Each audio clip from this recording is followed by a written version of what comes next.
Hello everyone, the Mary ল্যাবের নতুন আরও একটা ভিডিওতে তোমাদের সকলকে স্বাগত জানাই। তো তোমাদের একটা প্রবলেম হচ্ছে রিসেন্ট, যেটা আমাকে বারবার তোমরা মেসেজ করছো। তো যেটা হচ্ছে বীরভূমের যে তোমার অ্যাপ্লিকেশন আইডিটা আছে সেখানে তোমরা পেমেন্টটা করতে পারছো না। তো তোমাদের এই ভিডিওটা স্টার্টিংয়ে যে লেখাটা দেখতে পাচ্ছিলে, তো মেবি তোমাদের এই লেখাটাই দেখাচ্ছে যে পেমেন্টটা করা যাচ্ছে না কেন, তার কারণ। তো যাই হোক, তো এটা তোমরা যে করা যাবে, দেখো এখন যে লেখাটা আছে দেখতে পাচ্ছ, এখানে যদি তোমাদের এই ইন্টারফেসটা দেখায় তাহলে তোমরা ওকে বাটন প্রেস করবে। একবার ওকে বাটন প্রেস করলে মেবি তোমাদের নাও হতে পারে, দুবার তিনবার ওকে বাটনটা প্রেস করবে, তাহলেই দেখবে পেমেন্ট মোডের যে অপশানটা আছে সেটা তোমাদেরকে দিয়ে দেবে। এখানে অনলাইনে যে অপশানটা আছে সেখানে ক্লিক করবে, তারপরে তোমার যে অনলাইনের যে মোডগুলো আছে সেগুলো তোমার টোটালটা খুলে যাবে। দেখো এখানে আমি আমার যে আইডি আছে সেটা দিয়ে এখানে তোমাদেরকে খুলে দেখেছি। আমি জাস্ট আইডিটা ক্রিয়েট করেছি, অ্যাপ্লিকেশান আইডিটা আমার নিজের নাম এসব দিয়ে।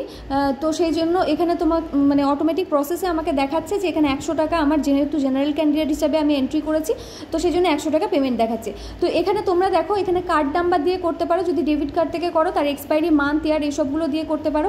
যদি ডেবিট কার্ডে করো তাহলেও হবে, ক্রেডিট কার্ডে করলেও হবে। কেউ যদি ইউপিআই করতে চাও তাহলে সেই ক্ষেত্রেও তোমাদের অপশান থাকছে ইন্টারনেট ব্যাঙ্কিং, ওয়ালেট অথবা ক্যাশ কার্ড, যে কোনো জায়গা থেকেই তোমরা করতে পারবে। আর এখানে দেখো ইওর পেমেন্ট কমপ্লিট করার একটা টাইম দিচ্ছে, যদি তুমি ইউপিআই থেকে করো তাহলে সেই ক্ষেত্রে একটা টাইম আছে, সেটার মধ্যে কমপ্লিট করতে হবে। তো এতগুলো অপশানের মধ্যে তোমাদের কাছে যেটা অ্যাভেলেবেল আছে সেটাই করতে পারো। দেখো এখানে আরও একটা অপশান, এখানে আমি ব্যাংকের অপশান দিয়ে যেটা দেখাচ্ছিলাম, তো এখানে ব্যাংকের অপশানে এখানে অল ব্যাঙ্কস আছে, এখানে তোমাকে সিলেক্ট ইওর ব্যাঙ্ক করতে হবে, তারপরে মেক ইওর পেমেন্ট। ওকে, তো আশা করছি ব্যাপারটা